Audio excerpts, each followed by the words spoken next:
जय श्री राम। मास पारायण 10वां विश्राम।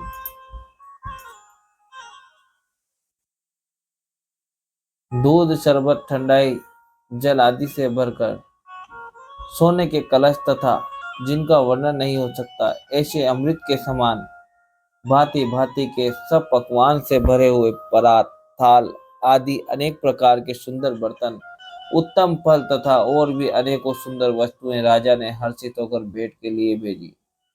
गहने, कपड़े, नाना प्रकार की मूल्यवान मणियां, रत्न, पक्षी, पशु, घोड़े, हाथी और बहुत तरह की सवारियां तथा बहुत प्रकार के सुगंधित एवं सुहावने मंगल द्रव्य और शगुन के पदार्थ राजा ने भेजे।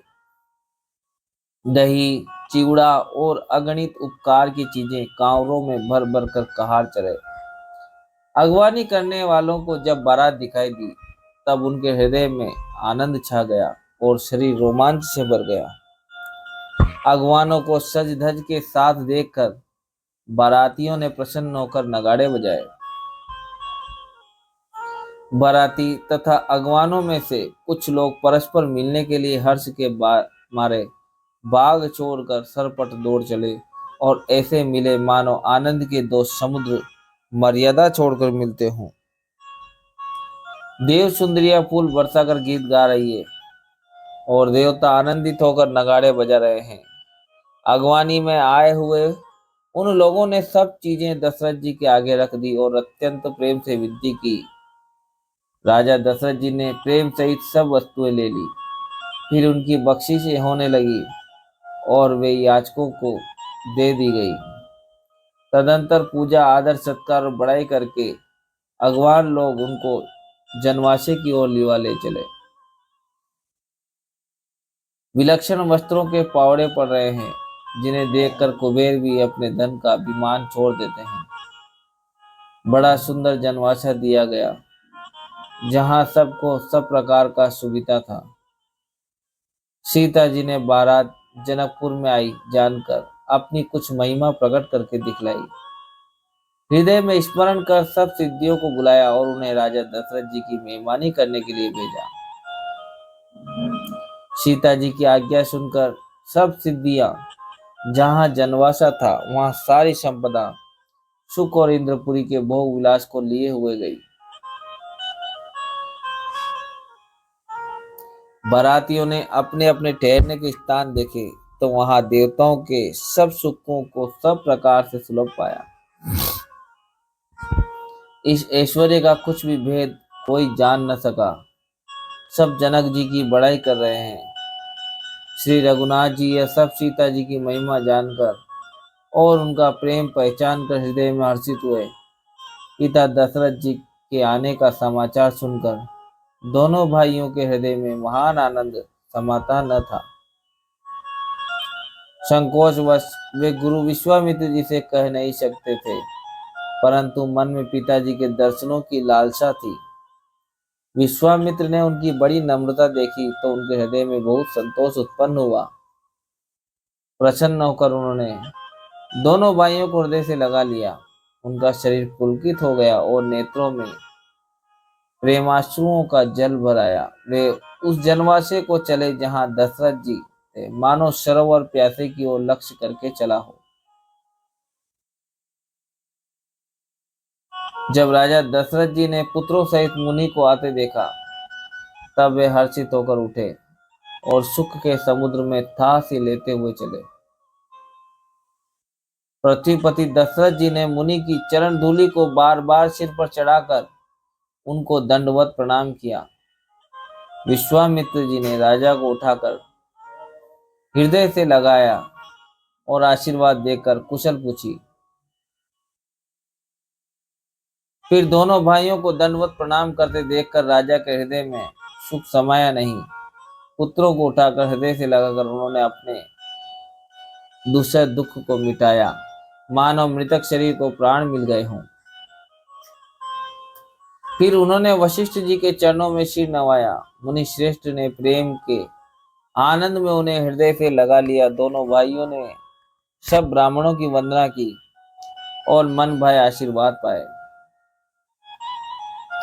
भरत जी ने छोटे भाई शत्रुघ्न सहित श्री रामचंद्र जी को प्रणाम किया। श्री राम जी ने उन्हें उठाकर हृदय से लगा लिया। लक्ष्मण जी दोनों भाइयों को देखकर हर्षित हुए और प्रेम से परिपूर्ण हुए शरीर से उनसे मिले। तदंतर परम कृपालु और विनयी श्री रामचंद्र जी अयोध्या वासियों, कुटुंबी और जाति के लोगों, याचकों, मंत्री और मित्रों सभी से यथा योग्य मिले। श्री रामचंद्र जी को देखकर बारात शीतल हुई। राम के वियोग में सबके हृदय में जो आग जल रही थी वह शांत हो गई। प्रीति की रीति का बखान नहीं हो सकता। राजा के पास चारों पुत्र ऐसी शोभा पा रहे हैं मानो अर्थ, धर्म, काम और मोक्ष शरीर धारण किए हुए हों। पुत्रों सहित दशरथ जी को देखकर नगर के स्त्री पुरुष बहुत ही प्रसन्न हो रहे हैं। आकाश में देवता फूलों की वर्षा करके नगाड़े बजा रहे हैं और अप्सराएं गा गा कर नाच रही है। अगवानी में आए हुए शतानंद जी, अन्य ब्राह्मण, मंत्रीगण, मागध, सूत, विद्वान और भाटों ने बारात सहित राजा दशरथ जी का आदर सत्कार किया। फिर आज्ञा लेकर वे वापस लौटे। बारात लग्न के दिन से पहले आ गई, इससे जनकपुर में अधिक आनंद छा रहा है। सब लोग ब्रह्मानंद प्राप्त कर रहे हैं और विधाता से मनाकर कहते हैं कि दिन रात बढ़ जाए, बड़े हो जाए। श्री रामचंद्र जी और सीता जी सुंदरता की सीमा है और दोनों राजा पुण्य की सीमा है। जहां तहां जनकपुर वासी स्त्री पुरुषों के समूह इकट्ठे हो होकर यही कह रहे हैं, जनक जी के सुकृत पुण्य की मूर्ति जानकी जी हैं और दशरथ जी के सुकृत देह धारण किए हुए श्री राम जी हैं। इन दोनों राजाओं के समान किसी ने शिव जी की आराधना नहीं की और न इनके समान किसी ने फल ही पाया।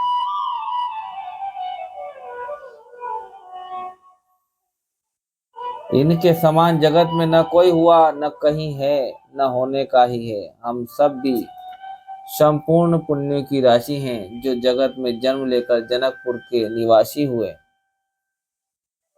और जिन्होंने जानकी जी और श्री रामचंद्र जी की छवि देखी है। हमारे शरीर का विशेष पुण्यात्मा कौन होगा? और अब हम श्री रघुनाथ जी का विवाह देखेंगे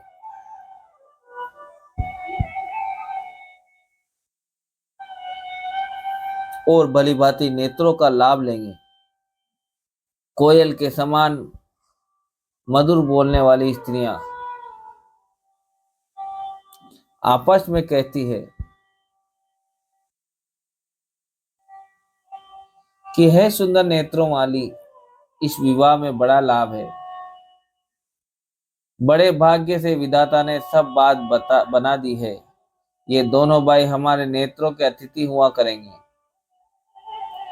जनक जी स्नेहवश बार बार सीता जी को बुलावेंगे और करोड़ों कामदेव के समान सुंदर दोनों भाई सीता जी को लेने विदा कराने आया करेंगे। तब उनकी अनेकों प्रकार से पहनाई हुई सखी ऐसी ससुराल किसे प्यारी न होगी। तब हम सब नगर निवासी श्री राम लक्ष्मण को देख देख कर सुखी होंगे। हे सखी, जैसा श्री राम लक्ष्मण का जोड़ा है वैसे ही दो कुमार राजा के साथ और भी हैं। वे भी एक श्याम और दूसरे गौर वर्ण के हैं। उनके भी सब अंग बहुत सुंदर हैं। जो लोग उन्हें देख आए हैं वे सब यही कहते हैं। एक ने कहा, मैंने आज उन्हें देखा, इतने सुंदर है मानो ब्रह्मा जी ने उन्हें अपने हाथों संवारा है। भरत तो श्री रामचंद्र जी की ही शक्ल सूरत के हैं। स्त्री पुरुष उन्हें सहसा पहचान नहीं सकते। लक्ष्मण और शत्रुघ्न दोनों एक रूप है। दोनों के नख से शिकार तक सभी अंग अनुपम है, मन को बड़े अच्छे लगते हैं, पर मुख से उनका वर्णन नहीं हो सकता। उनकी उपमा के योग्य तीनों लोकों में कोई नहीं है। उपमान कोय कह दास तुलसी, कतहु कवि को विद कहे। बल विनय विद्याशील शोभा, सिंधु इनसे है।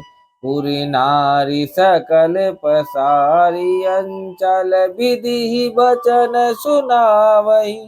ब्याही यहु चारि भाई, यही पुर हम सुमंगल गावही। दास तुलसी कहता है, कवि और कोविद विद्वान कहते हैं, इनकी उपमा कहीं कोई नहीं है। बल, विनय, विद्याशील और शोभा के समुद्र इनके समान यही है। जनकपुर की सब स्त्रियां आंचल फैलाकर विधाता को यह वचन सुनाती है कि चारों भाइयों का विवाह इसी नगर में हो और हम सब सुंदर मंगल गावें।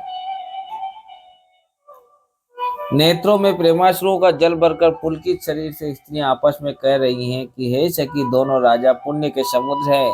त्रिपुरारी शिव जी सब मनोरथ पूर्ण करेंगे। इस प्रकार सब मनोरथ कर रही है और हृदय को उमंग उमंग कर उत्साह पूर्वक आनंद से भर रही है। सीता जी के स्वयंवर में जो राजा आए थे, उन्होंने भी चारों भाइयों को देखकर सुख पाया। श्री रामचंद्र जी का निर्मल और महान यश कहते हुए राजा लोग अपने अपने घर गए। इस प्रकार कुछ दिन बीत गए। जनकपुर निवासी और बाराती सभी बड़े आनंदित हैं। मंगलों का मूल लग्न का दिन आ गया। हेमंत ऋतु और सुहावना अगहन का महीना था। ग्रह, तिथि, नक्षत्र, योग और वार श्रेष्ठ थे। लग्न मुहूर्त शोध कर ब्रह्मा जी ने उस पर विचार किया और उस लग्न पत्रिका को नारद जी के हाथ जनक जी के यहाँ भेज दिया। जनक जी के ज्योतिषियों ने भी वही गणना कर रखी थी। जब सब लोगों ने यह बात सुनी, तब वे कहने लगे, यहाँ के ज्योतिषी भी ब्रह्मा ही हैं। जय श्री सीताराम।